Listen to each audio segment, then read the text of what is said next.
सांग माने आमे माने आज एमिति एक जगह को आसीछु जेउठी भक्त पई भगवान निजे चोरी करिथिले।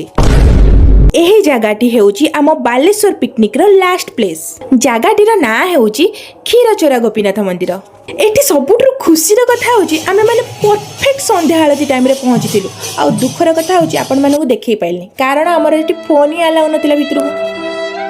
सांग माने आमर एउठु बालेश्वर पिकनिक रो परिसमाप्ति घटुची। आमे माने एबे घर को प्रस्थान करूछु।